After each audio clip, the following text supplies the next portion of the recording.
حاضرین اہل سنت و جماعت، السلام علیکم ورحمۃ اللہ وبرکاتہ۔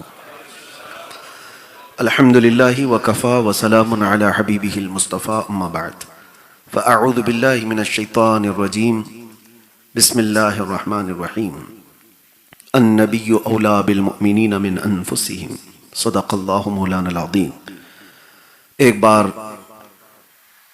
بارگاہ رسالت مآب صلی اللہ تعالیٰ علیہ وسلم میں محبتوں کا درود پاک کا ہدیہ پیش کر لیں۔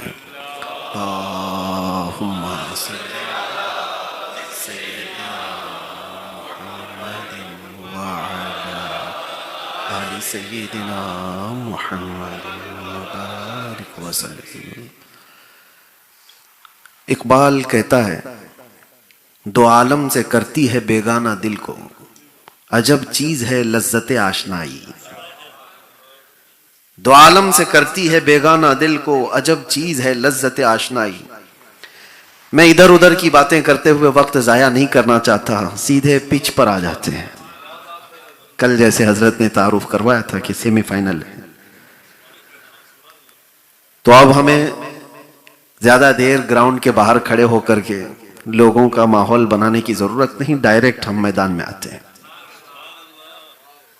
عزیزان گرامی، یہ ایک جملہ ایسا ہے، دو عالم سے کرتی ہے بیگانہ دل کو، عجب چیز ہے لذت آشنائی۔ اردو سمجھ میں آتی ہوگی، اور تھوڑا بہت اگر اس میں آپ کو سختی محسوس ہو رہی ہو تو اس کو آسان کر دیتے ہیں۔ جس کو بریلی کی زبان میں سننا چاہتے ہو تو یوں ہے کہ جس کو ہو درد کا مزہ ناز دوا اٹھائے کیوں۔ بات وہی ہے، جس کو ہو درد کا مزہ ناز دوا اٹھائے کیوں۔ دنیا کے ہر درد کا آدمی علاج کرواتا ہے، ہر بیماری کا علاج کرواتا ہے اور پریشان ہوتا ہے، لیکن ایک درد ایسا ہے جس کا عاشق علاج نہیں کروانا چاہتا، اور وہ صرف اور صرف درد عشق مصطفیٰ صلی اللہ تعالیٰ علیہ وسلم سے ہے۔ آپ کو میں بتاؤں، جنگ احد ہونے والی ہے۔ احد کی جنگ یہ بہت ہی سب کے لیے عبرت آمیز ہے، بہت ساری اس میں چیزیں، قربانیاں موجود ہیں، لیکن چند چیزیں میں آپ کے سامنے رکھوں۔ دوسرے دن احد ہونے والی ہے، صحابہ اکرام تیاری میں ہیں۔ دو جس کو کہتے ہیں نا لنگوٹ یار، بچپن کے ساتھی، بہت قریبی یار، جن کی بہت بنتی ہے، ایسے دو صحابی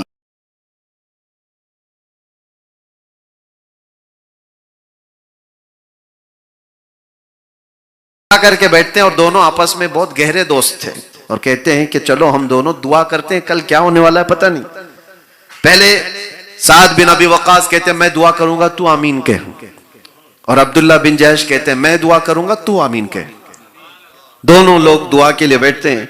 سعد بن ابی وقاص پہلے ہاتھ اٹھاتے ہیں اور کہتے ہیں اے رب ذوالجلال، کل تیرے حبیب پاک صلی اللہ علیہ وسلم کے ساتھ جب میدان میں اتروں، ڈرتا ہے یہ میدان میں آنے والی بات ہے، کوئی کرکٹ اور فٹ بال نہیں ہے، جان ہتھیلی پر لے کر کے آ رہا ہے، اور تمنا تو دیکھو کیسی ہے، سب سے بڑا کوئی پہلوان میرے مقابل میں آ جائے۔ اور کہتے ہیں اللہ میری یہ دعا قبول کر، کبھی میں اسے دائیں سے ماروں، کبھی بائیں سے ماروں، کبھی آگے سے ماروں، کبھی پیچھے سے ماروں، اور اس کے بعد اس کو گرا دوں اور اس کے سینے پر چڑھ کر کے رب اللہ تبارک و تعالیٰ کی بڑائی کا اعلان کروں، دین اسلام کا اعلان کروں۔ یہ دعا، اور عبداللہ بن جحش آمین کہہ رہے تھے۔ آمین، دعا ان کی ہو گئی۔ عبداللہ کہتے ہیں اب میں دعا کرتا ہوں تو آمین کہہ۔ کہتے ہیں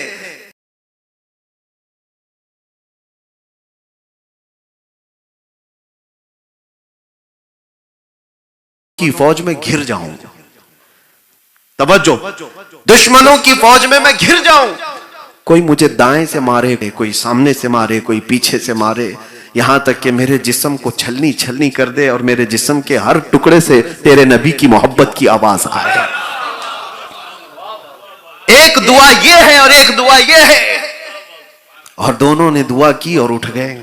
دوسرے دن کی بات بتا رہا ہوں، احد کے میدان میں، اور احد کے میدان میں بڑی بڑی قربانیاں ہیں۔ یہ وہی جنگ ہے جس میں حضور پاک صلی اللہ علیہ وسلم کے دندان مبارک شہید ہوئے، یہ وہی جنگ ہے جس میں امیر حمزہ کا چبایا کلیجہ دیکھا گیا ہے، یہ وہی جنگ ہے جس میں انس بن نذیر کی سوائے انگلی کے کوئی جسم ہی نہیں ملا تھا، یہ وہی جنگ ہے جس میں سعد بن ربیع کے جسم میں 12 نیزے مارے گئے تھے اور پیٹ پھاڑ کر کے آنتڑیاں نکالی گئی تھی۔ یہ وہی بہت سخت ترین جنگ تھی، مسلمانوں کے لیے بہت ہی آزمائش کا وقت تھا، لیکن یہ جو دعائیں ہوئی تھی راویان حدیث کو آپ پڑھو گے تو دونوں کی دعائیں قبول ہوئی، دونوں کی۔ جنگ احد میں حضرت سعد ابن ابی وقاص کا مقابلہ ایک ایسے شخص سے ہو گیا جو مکہ کا بڑا پہلوان تھا، بھیڑ گئے اس کے ساتھ، سارے صحابہ دیکھ رہے تھے سعد ابن ابی وقاص کا مقابلہ بڑے پہلوان سے ہے، لیکن ایسے مار رہے تھے کبھی دائیں سے کبھی بائیں سے کبھی آگے سے کبھی پیچھے سے۔ پھر وقت آیا کہ اس کو گرا دیا اور ان کے ہاتھ میں جو پرچم تھا اس کے سینے پہ گاڑ دیا۔ اسی کو ہم کہتے ہیں، وہ صحابہ کا نعرہ تھا لبیک یا رسول اللہ، طاقت و قوت اللہ کی طرف سے ہے۔ لیکن شام ہوئی، جنگ کا پاسا پلٹ گیا تھا، جنگ جو جیتی ہوئی تھی وہ شکست میں بدل گئی تھی، کفار و مشرکین غالب آ گئے تھے، 70 صحابہ کی جانیں گئی تھی۔ جب جنگ ختم ہوئی تو سعد ابن ابی وقاص اپنے پرانے جگری دوست کو ڈھونڈنے کے لیے نکلے۔ عبداللہ بن جحش کہاں ہے؟ جو اپنا گہرا یار ہوتا ہے اس کو بار بار آدمی ڈھونڈتا بھی، کہاں ہے؟ صحابہ نے خبر دی کہ وہ تو شہید ہو گئے۔ بہت دل پر گہرا زخم تھا جب اپنا پرانا یار دنیا سے چلا جائے۔ سعد ابن ابی وقاص کہتے ہیں ڈھونڈتے ڈھونڈتے میدان میں پوچھنے لگے کہ ہے کہاں عبداللہ بن جحش، ہے کہاں؟ لاشیں تو جمع کی جا رہی تھی، عبداللہ بن جحش کی لاش نہیں مل رہی تھی۔ تو صحابہ نے بتایا بات در حقیقت یہ ہے کہ عبداللہ بن جحش لڑتے لڑتے ایسے گھر گئے دشمنوں میں، دشمنوں نے انہیں گھیر لیا، ہم نے ان کی آخری وقت کو دیکھا ہے۔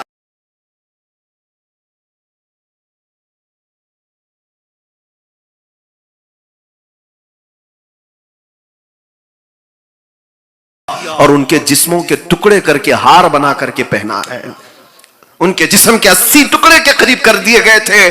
آپ کے دل پر یہ بات لگی اور عبداللہ بن جحش کے جسم کو جمع کر کے ایک جگہ رکھا جا رہا تھا۔ اب سنو میرے بات عزیزو، عبداللہ بن جحش کے جسم کے پاس پہنچ کر سعد ابن ابی وقاص کی آنکھوں میں آنسو تھے، اور پھر بارگاہ رب العزت میں ہاتھ اٹھا کر کہتے ہیں سب کو گواہ بنا کر کے، میں اور میرا دوست کل کی رات دعا کیے تھے اور رحمان و پروردگار ہماری دونوں کی دعاؤں کو قبول کیا۔ میرا مقابلہ بڑے پہلوان سے ہوا، میری خواہش تھی، اور میں اسی طرح سے اس کو مارا جیسے میری خواہش تھی۔ میرے اس دوست کی بھی دعا قبول ہوئی، اس کی خواہش تھی کہ یہ کفار و مشرکین اور دشمنوں میں گر جائے اور پھر مارا جائے۔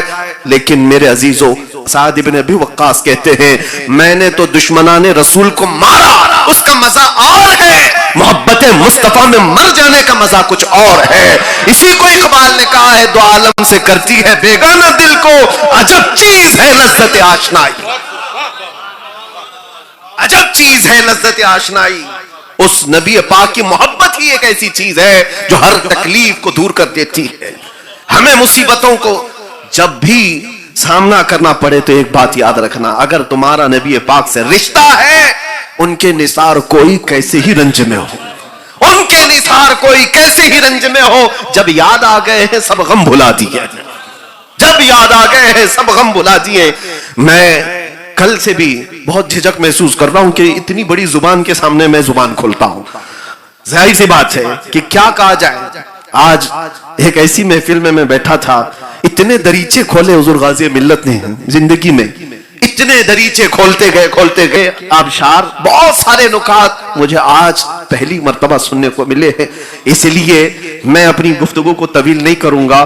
جو خطابت کا شہنشاہ ہے اس پر خطابت ناز کرتی ہے اور یہ میدان ان کا ہی ہے، اور آج ہم بطور طالب علم ہی، اللہ تعالیٰ ہمیشہ ایسے ہی رکھے بزرگوں کی جوتیوں میں، لیکن جو بات تھی اس کو میں کمپلیٹ کروں۔ جس وقت ہی اشارہ ہو جائے گا تاج العلماء کا کسی بھی انداز سے، وہ اشارہ دینے میں ماہر ہے۔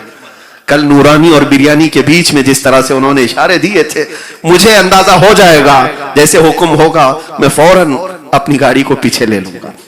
بات جذبات کی ہے میرے عزیز، آپ کو پتا ہے کون ایسی عورت ہے دنیا میں جو تکلیفوں پہ واویلا نہیں مچاتی؟ کون ہے عورت؟ سب عورتوں کا ایک مزاج ہوتا ہے، چھوٹی سی تکلیف پہ وہ واویلا مچاتی، لیکن صرف مدینے کی عورتیں کچھ اور مزاج رکھتی، کچھ اور ہی مزاج ہے۔ عورتوں کی فطرت میں ہے، چھوٹی سی چھپکلی سے ڈر جاتی ہیں، کاکروچ دیکھ کر ڈر جاتی ہیں، وہ بہت ساری ہلکی سی مصیبت پر بھی بہت تیز چلا پکار کرتی ہیں۔ ایک عورت خنسا، حضور پاک صلی اللہ علیہ وسلم کے زمانے کی ایک عورت بڑی شاعرہ تھی، اس کے بھائی کا انتقال ہوا تھا تو وہ مرثیہ لکھتی تھی. مرثیہ جانتے ہیں؟ کسی کی موت پر شعر و شاعری کرتے تھے عرب لوگ اور لوگوں کو رلاتے تھے, مرثیہ کرتے تھے. تو وہ مرثیہ میں اتنی ماہر تھی کہ 1.5 سال تک عرب لوگ کو رلاتی رہی وہ اپنے بھائی کی موت پر. نیچرل ڈیتھ تھی, پھر بھی بھائی کی موت کے غم کے اشعار لکھ لکھ کر کے اتنا رلاتی تھی کہ چلتے پھرتے لوگ وہ اشعار سن کے رونے لگ جاتے تھے. اتنی ماہر عورت. لیکن جانتے ہو وہ دائرہ اسلام میں آئی جب صحابیہ بنی, جنگ قادسیہ کے موقع پر اپنے 4 جوان بیٹوں کو لے کر حضرت عمر فاروق کے پاس آئے. کہا یہ سب اللہ کی بارگاہ میں بھیج رہی ہوں, سب کو قبول کر. آپ کو پتا ہے تاریخ کی سچائیاں بتاتی ہیں, یہ 4 جوان بیٹوں کی ماں انتظار کر رہی ہے, میرے جوان بیٹے حضور پاک کی عظمت کا پرچم لہرانے کے لیے گئے ہیں.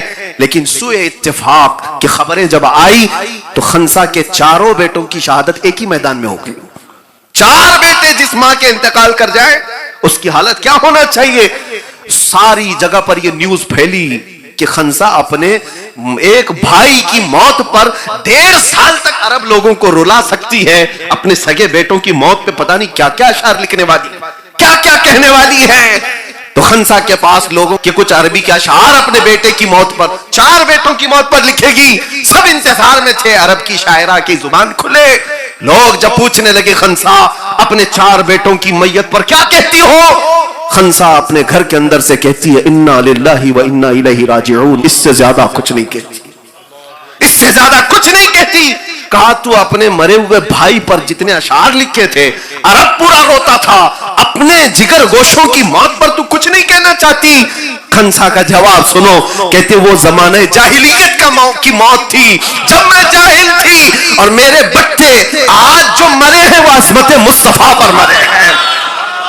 میری تمنا یہ ہے اشعار اس وقت لکھوں گی 4 اور ملے پھر مرے, 4 اور ملے پھر مرے, 4 اور ملے پھر مرے, یہاں تک کہ میرا بڑھاپا آ جائے, ایک ایک کو میں مصطفیٰ کے قدموں پر قربان کرتی جاؤں. اسی کو اقبال کہتا ہے دو عالم سے کرتی ہے بیگانہ دل کو, عجب چیز ہے لذت آشنائی, عجب چیز ہے لذت آشنائی. درد کہاں تھا ان کا, تکلیف کہاں تھی. سعد ابن ربیع جن کا ذکر ابھی میں نے کیا, احد کے میدان میں پیٹ کو پھاڑ دیا گیا تھا, پیٹ کو پھاڑ دیا گیا تھا, اور جس کا پیٹ پھٹ گیا ہو, 12 نیزے لگے ہوں. حضور پاک صلی اللہ علیہ وسلم احد کے میدان میں جب صحابہ لاشیں جمع کر رہے تھے تو نام لے کر کے پوچھا میرا سعد کہاں ہے. کتنی بڑی بات ہے, میرا سعد کہاں ہے. تو صحابہ کہتے ہیں 2 صحابی ڈھونڈنے کے لیے نکل گئے اور پکارتے رہے کیونکہ ان کی لاش نہیں ملی تھی, وہ زندہ ہیں بھی کہ ختم ہو گئے پتہ بھی نہیں تھی. لیکن کئی لاشیں سعد ابن ربیع کے اوپر, تو جب لاشیں ہٹائی گئی تو اندر سے زندگی کی رمق نظر آئی. سعد ابن ربیع زندہ تھے, زندہ تھے, اور صحابہ جو 2 آئے تھے جلدی سے اٹھایا, لیکن جسم پھٹا ہوا ہے پوری طرح سے, اپنی کہنیوں کے بل آگے بڑھ رہے تھے. سعد ابن ربیع کو دیکھ کر کے دونوں صحابی نے کہا سعد تم زندہ ہو, اللہ کے نبی تمہیں یاد کر رہے. اتنا کہنا تھا. سعد ابن ربیع کہنے لگے میری زندگی اتنی باقی نہیں رہ گئی شاید کہ حضور کے قدموں تک پہنچ جاؤں, لیکن میری زبان بند ہونے سے پہلے ایک بار حضور کی بارگاہ میں میرا یہ پیغام بھیج دینا, لے جانا. یا رسول اللہ, آپ کے ہوتے ہوئے آپ کا سعد آپ کی حفاظت کا حق ادا نہیں کر سکا. جس کا پیٹ پھٹ گیا ہو وہ کہتا ہے آپ کی حفاظت کا حق ادا نہیں کر سکا, اور آنے والوں کو کہتا ہے. سعد ابن ربیع کہ حضور صلی اللہ تعالی علیہ وسلم جب تک حیات ہیں خبردار کسی کا ہاتھ حضور تک پہنچ گیا تو قیامت میں تمہارا عذر قبول نہیں کیا جائے گا. یہ نہیں دیکھا جائے گا کہ تو معذور تھا کیا تھا, حضور تک اگر کسی کا ہاتھ پہنچ گیا تو تمہارا عذر قبول نہیں کیا جائے گا. رہا ہے آدمی جس کا پیٹ پھٹ گیا ہو, جس کے جسم میں 12 نیزے لگے ہو. میں یہ واقعات دیکھتا ہوں لیکن احساس اس بات کا ہوتا ہے انگلی پر بھی زخم آ جائے تو ہم اپنے بعد کی باتیں سب بعد میں کریں, پہلے علاج کی بات کرتے ہیں. پہلے ٹھوکر جو لگی اس کو صحیح کر دو, ہمارے جسم پر جو تکلیف ہے اس کو صحیح کر دو. وہ صحابی کیسے تھے جس کا پیٹ پھٹ گیا ہو اور وہ کہتے ہیں حضور تک کسی کا ہاتھ نہ پہنچنے پائے, حضور تک کسی کا ہاتھ نہ پہنچنے پائے. یہی تو بات ہے میرے عزیزو. اس ایک شعر میں سمندر کو سمویا ہے اقبال نے, عجب چیز ہے لذت آشنائی, عجب چیز ہے لذت آشنائی. آشنائی پھر اس کی دنیا ہی الگ ہوتی ہے, دنیا ہی الگ ہوتی ہے. یہ ہم جو محبت رسول کی باتیں کرتے ہیں یہ صرف نعروں میں ہے، اصل لذت آشنائی کچھ اور ہی ہے. ابو بکر بن شبلی رضی اللہ تعالیٰ عنہ، ابو بکر شادہ پیروں میں آتے ہیں، کہتے ہیں میری زندگی کا سب سے ڈیفیکلٹ سوال، سب سے مشکل سوال یہ ہے، اگر مجھ سے کوئی پوچھے کیا آپ کو حضور سے محبت ہے، اس کا جواب میرے لیے سب سے ڈیفیکلٹ. کس کے لیے ہے یہ ڈیفیکلٹ؟ ابھی ہم پوچھیں گے تو دو دو ہاتھ اٹھا دیں گے سب لوگ. حضور سے محبت ہے یا نہیں، یہ تو آسان سوال سب سمجھتے ہیں، لیکن ابو بکر شبلی کہتے ہیں میرے لیے سب سے سخت سوال ہے. پوچھا گیا کیوں؟ کہا اگر اس کے جواب میں نہ کہہ دیا تو ایمان ہی چلا جائے گا، نہ کہہ دیا تو ایمان ہی چلا جائے گا، اور اگر ہاں کہہ دیا تو میرے عمل مجھے کوستے ہیں، کہاں تیرا محبوب اور کہاں تو. یہ میرے لیے مشکل مرحلہ ہے. آج ابو بکر شبلی جب یہ احساس کرتے ہیں تو ہمارا شمار کس میں؟ اٹھتے بیٹھتے جھوٹ، چلتے پھرتے دھوکے، نمازوں کا تو نام و نشان بھی ختم ہوتا چلا جا رہا ہے. اور وہ نوجوان قوم، میں ان سے آج ایک میسج دے کر کے رخصت ہونا چاہوں گا. اس صحابہ کو تمہیں بھی منہ دکھانا ہے قیامت کے دن. اے نوجوانوں جو نشہ میں ایڈکٹ ہو کر کے اپنی لائف کو برباد کر رہے ہیں، تمہیں پتا ہے کہ بزرگوں نے فرمایا، حضور یہ فرماتے تھے رسول کریم صلی اللہ علیہ وسلم، تمہارے تلووں میں کانٹا بھی چبھے تو اس کا درد مجھے ہوتا ہے. تو جو اپنی لائف کو اپنے ہاتھوں برباد کرتا ہو وہ اپنے نبی پاک کو کتنی ٹھیس پہنچاتا ہے، کتنی تکلیف پہنچاتا ہے. یہ مت کہنا کہ یہ میری لائف ہے انجوائے کرنے دو مجھے.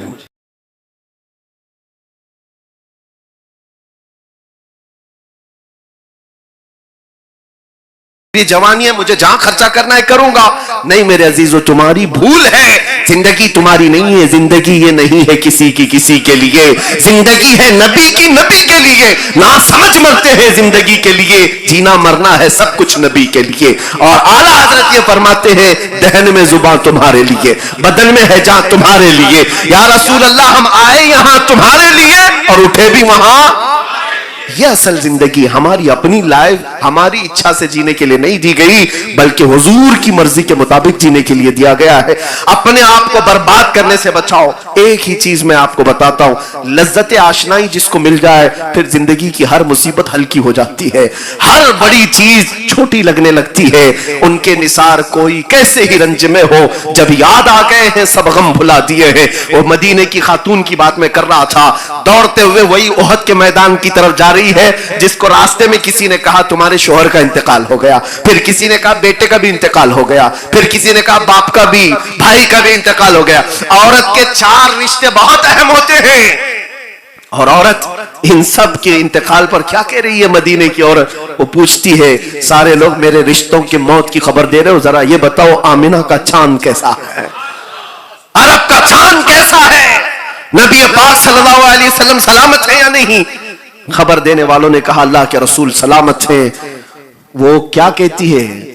وہ کہتی ہے کہ مجھے دیکھنے دو ایک مرتبہ، میں دیکھ کر کیا ہوں. حضور کو دیکھنے کے لیے آئی، جب دیکھا تو آنچل پھیلایا اور کہا یا رسول اللہ کل مصیبت بعدک جلل. اے اللہ کے رسول آپ ہیں تو پھر ہر مصیبت ہلکی ہے. عجب چیز ہے لذت آشنائی، تو عالم سے کرتی ہے بیگانہ دل کو، کون مر رہا ہے کون جی رہا ہے اس سے فرق آدمی پر نہیں پڑے گا جب اس کے اندر آشنائی یعنی حضور پاک کی محبت کی لذت آ جائے. ایک اور خاتون کی بات میں آپ کے سامنے 3 ہی عورتیں آج ذکر کر کے چلا جاتا ہوں. ایک اور خاتون آئی حضور پاک صلی اللہ علیہ وسلم کے پاس، کہا کہ یا رسول اللہ مجھے خبر ملی ہے میرا جوان بیٹا شہید ہو گیا، اگر آپ اجازت دیں تو میں میدان میں جا کے دیکھ لوں، ورنہ تو انتقال کی خبر پہ پہلے خود ہی پہنچ جائیں. حضور اگر آپ اجازت دیں تو میں بیٹے کی لاش کو دیکھ لوں. حضور نے فرمایا جاؤ دیکھ لو. عجب چیز ہے، وہ عورت آتی ہے میدان میں اپنے جوان بیٹے کو دیکھتے ہی ایسا نہیں کہ پھوٹ پھوٹ کے رونے لگ جائے، گلے لگ جائے، ماتم کرے، نہیں، اس کا جبہ اٹھاتی ہے اپنے بیٹے کا اور پلٹتی ہے، پیٹھ پہ ہاتھ پھیرتی ہے اور اس کے بعد پھر سیدھا لٹاتی ہے، سجدے میں گر جاتی ہے. پوچھنے والوں نے پوچھا بڑی بھی یہ کیا کر رہی ہو؟ بیٹا تمہارا انتقال ہو گیا، شہید ہو گیا. خاتون کہتی ہے ہاں شہید ہوا. بات یہ تھی کہ جب یہ مدینے سے نکل کر آ رہا تھا میں نے ایک وصیت کی تھی کہ میرے جوان لال، میں نے تجھے حضور پاک صلی اللہ تعالی علیہ وسلم کی حمایت کے لیے پالا ہے، دودھ اس لیے پلایا ہے، یاد رکھنا اگر میدان جنگ میں کبھی سختی آ گئی، کبھی کفار و مشرکین کی طرف سے غلبہ ہو گیا تو میدان چھوڑ کر کے بھاگتے ہوئے مارا گیا تو میں اپنا دودھ بھی معاف نہیں کروں گی۔ یہ میں نے اس کو آخری وصیت کی تھی۔ اور پھر مجھے خبر یہ لگ گئی کہ جنگ کے حالات سخت ہو گئے تھے، کئی لوگوں کے پاؤں اکھڑ گئے تھے، میں ڈری ڈری سی مدینے سے بھاگ کر اس لیے آئی کہ کہیں میرا بیٹا بھی بھاگنے والوں میں تو نہیں تھا، حضور کو چھوڑ کر جانے والوں میں تو نہیں تھا۔ میں آ کر اپنے بیٹے کا جبہ اٹھا کر پیٹھ کو اس لیے ملتی ہوئی دیکھ رہی تھی کہ بھاگتے ہوئے پیچھے سے اس کو کسی نے تیر مار کر کے تو نہیں مارا ہے، لیکن میں سجدے میں گر کر خدا کا شکر ادا کر رہی ہوں کہ میرے بیٹے کے پیٹھ پر ایک بھی زخم نہیں ہے، سارے زخم سینے پر کھا کر کے مرا۔ یہ بیٹے کی موت پر عورت یہ دیکھے کہ کیسے مرا ہے۔ اللہ اکبر، یہ چیز کہاں سے آئی ان خواتین؟ ایک خاتون تو آئی تھی 1.5 سال کا بچہ لے کر حضور کی بارگاہ میں، کہا آپ جنگ میں جا رہے اس کو بھی لے لیں، میرے گھر میں اس کے علاوہ کوئی نہیں ہے۔ پوچھا حضور پاک صلی اللہ علیہ وسلم نے اس کا کیا کیا جائے؟ وہ کہتی ہے میں تو جانتی ہوں یہ چل بھی نہیں سکتا، لڑ نہیں سکتا، لیکن میرے گھر میں اس کے علاوہ کوئی نہیں، میرا شوہر شہید ہو چکا پہلے، میں اس لیے بچے کو لے آئی ہوں کہ کچھ تو پارٹیسپیٹ کروں، کچھ تو حصہ لوں۔ ہاں میرا بچہ لڑ نہیں سکتا، مجاہدین صحابہ کے ہاتھ میں دے دے، کبھی مشرکین کی طرف سے تیر چلے تو میرا بچہ ڈھال کے کام تو آ سکتا ہے، ڈھال کے کام آ سکتا ہے۔ یہ کیسی قربانیوں کی بات کرتے تھے وہ لوگ، کیسی قربانیوں کی بات۔ یہاں لاٹھی ڈنڈے سے ڈر کر کے میدان چھوڑ دینے والے محبت رسول کی بات کریں۔ میرے عزیزوں، ایک بات یہ ہے یاد رکھ لو، محبت مصطفیٰ کی بات کرنے کے بعد صرف حلوے پراٹھے کھانے کی زندگی نہیں ہو سکتی، آزمائش آئے گی، آزمائش ہوگی۔ کھرے اور کھوٹے کے درمیان فرق کے لیے تمہاری محبت کتنی کھری ہے یہ جانچ پڑتال کے لیے زندگی میں کچھ نہ کچھ مصیبتیں آئیں گی۔ اور حضور کی محبت کی بات کرتے ہو تو اپنے سینوں کو بھی مضبوط رکھو، اپنے ایمان کو بھی مضبوط رکھو، اس لیے کہ اس امتحان سے گزر جانے کے بعد جو پھر زندگی آتی ہے وہ پھر وہی زندگی آتی ہے جس میں جھوم کر کے بندہ صرف یہ کہنے لگ جاتا ہے کہ دو عالم سے کرتی ہے بیگانہ دل کو، عجب چیز ہے لذت آشنائی، پھر کے گلی گلی تباہ ٹھوکریں سب کی کھائی کیوں، دل کو جو عقل دے خدا تیری گلی سے جائے کیوں۔ جس کو لذت آشنائی ملتی ہے وہ یہ کہتا ہے تنم فرسودہ جاں پارا زِ ہجراں یا رسول اللہ، دلم پشمردہ آوارا زِ عیسیاں یا رسول اللہ، چسوئے من گزر آری من مسکین ناداری، فدائے نقش نالین کنم جاں یا رسول اللہ۔ جس کو لذت آشنائی ملتی ہے وہ یہ کہتا ہے محمد سید الکونین والثقلین والفریقین من عرب ومن عجم، نبینا الامر الناہی فلا احد ابر فی قول لا منہ ولا نعمی، هو الحبیب الذی ترجى شفاعته لكل هول من الاحوال مقتحم، ولن يضيق رسول الله جاهك بي اذا الكريم تجلى باسم منتقم، فان من جودك الدنيا وضرتها ومن علومك علم اللوح والقلم، يا نفس لا تقنطي من زلة عظمت ان الكبائر في الغفران كاللمم، لعل رحمة ربي حين يقسمها تأتي على حسب العصيان بالقسم، يا ربي واجعل رجائي غير منعكس لديك واجعل حسابي غير منخرم، والطف بعبدك في الدارين ان له صبرا متى تدعوه الاحوال ينهزم۔ معذرت چاہتا ہوں میرے عزیزو، وقت ہوتا تو 170 اشعار پورے پڑھ ڈالتا، اس لیے کہ لذت آشنائی میں گنگنائے ہوئے اشعار ہیں۔ بوسیری کو جب عشق کی لذت ملی تھی تب لکھا ہوا یہ قصیدہ ہے، اور یہی بات جب پیر مہر علی کے پاس لذت آشنائی آتی ہے تو یوں کہتا ہے متھے چمکے لٹھ نورانی ہے، کلی زلف تے آنکھ مستانی ہے، مخمور اکھیں ہن مدھوریاں، اس صورت نو میں جان اکھاں کی جان جہاں اکھاں، سچ اکھاں رب دی شان اکھاں، اس شان تو شانہ سب وڑیا، سبحان اللہ ما اجملکا ما اکملکا ما احسنکا، کتے مہر علی کتے تیری سنا، گستاخ اکھیں کتی جا اڑیاں۔ یہی لذت آشنائی اقبال کے پاس آتی ہے تو کیا کہتا ہے، ہونا یہ پھول تو بلبل کا ترنم بھی نہ ہو، چمن دہر میں کلیوں کا کا تبسم بھی نہ ہو نہ یہ ساقی تو میں بھی نہ ہو خم بھی نہ ہو بس میں توحید دنیا میں نہ ہو تم بھی نہ ہو خیمہ افلاق کا استادہ اسی نام سے ہے نبض ہستی تپش آمادہ اسی نام سے ہے اقبال کو جب لذت آشنائی ملتی ہے تو وہ یہ کہتا ہے کہ محمد سے وفا تو نے تو ہم تیرے ہیں یہ جہاں چیز ہے کیا لوح قلم تیرے ہیں یہی لذت آشنائی بریلی میں آتی ہے تب یوں کہا جاتا ہے وہ کمال حسن حضور ہے کہ گمان نقص جہاں نہیں یہی پھول خار سے دور ہے یہی شمع ہے کہ دھواں نہیں تیرے آگے یوں ہیں دبے لچے فصحا عرب کے بڑے بڑے کوئی جانے منہ میں زبان نہیں بلکہ جسم میں جانے ہی کرو مدح اہل دول رضا پڑے اس بلا میں میری بلا میں گدا ہوں اپنے کریم کا میرا دین پارے نہ اللہ تبارک و تعالی حضور پاک صلی اللہ تعالی علیہ وسلم کی لذت آشنائی ہم سب کو عطا فرمائے.